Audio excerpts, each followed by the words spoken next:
incêndio de Roma. Talvez o cristianismo não se expandisse de maneira tão bem-sucedida, caso o Império Romano não tivesse existido. Podemos dizer que o Império era um tambor de gasolina à espera da faísca da fé cristã. Os elementos unificadores do Império ajudaram na expansão do Evangelho. Com as estradas romanas, as viagens ficaram mais fáceis do que nunca. As pessoas falavam grego por todo o Império e o forte exército romano mantinha a paz. O resultado da facilidade de locomoção foi a migração de centenas de artesãos, por algum tempo, para cidades maiores, Roma, Corinto, Atenas ou Alexandria, e depois se mudavam para outro lugar. O cristianismo encontrou um clima aberto à religiosidade. Em um movimento do tipo Nova Era, muitas pessoas começaram a abraçar as religiões orientais, a adoração a Ísis, Dionísio, Mitra, Cibele e outros. Os adoradores buscavam novas crenças, mas algumas dessas religiões foram declaradas ilegais por serem suspeitas de praticar rituais ofensivos. Outras crenças foram oficialmente reconhecidas, como aconteceu com o judaísmo, que já desfrutava proteção especial desde os dias de Júlio César, embora seu monoteísmo e a revelação bíblica o colocassem à parte das outras formas de adoração. Tirando plena vantagem da situação, os missionários cristãos viajaram por todo o Império.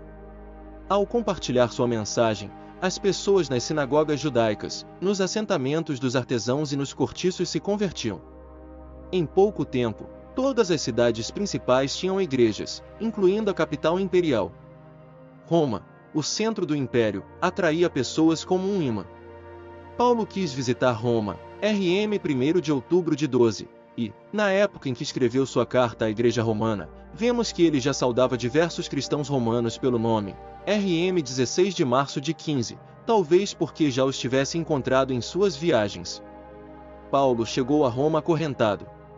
O livro de Atos dos Apóstolos termina narrando que Paulo recebia convidados e os ensinava em sua casa, onde cumpria a pena de prisão domiciliar, ainda que, de certa forma, não vigiada. A tradição também diz que Pedro passou algum tempo na igreja romana. Embora não tenhamos números precisos, podemos dizer que, sob a liderança desses dois homens, a igreja se fortaleceu, recebendo tanto nobres e soldados quanto artesãos e servos.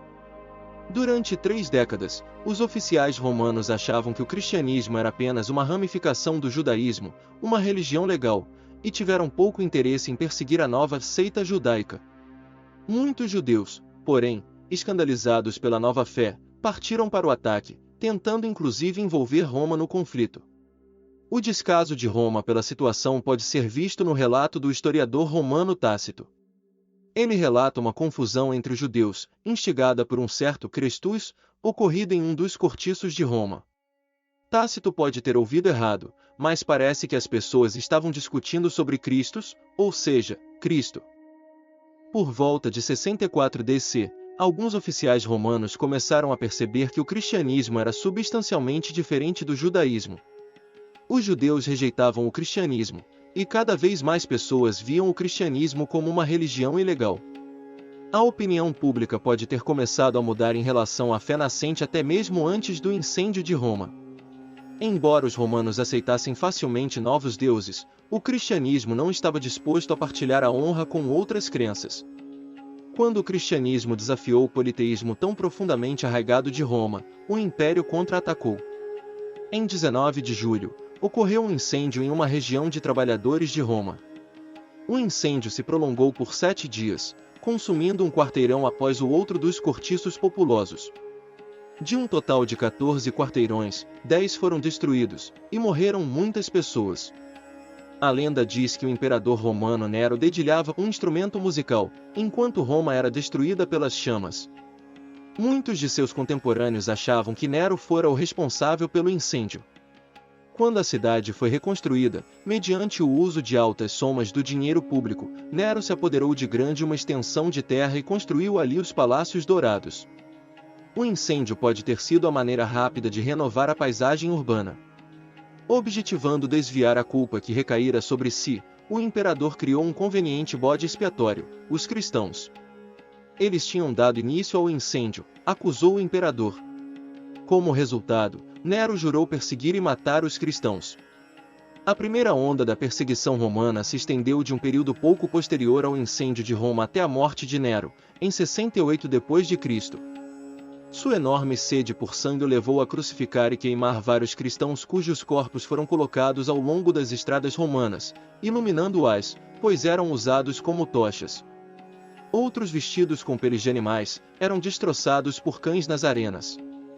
De acordo com a tradição, tanto Pedro quanto Paulo foram martirizados na perseguição de Nero.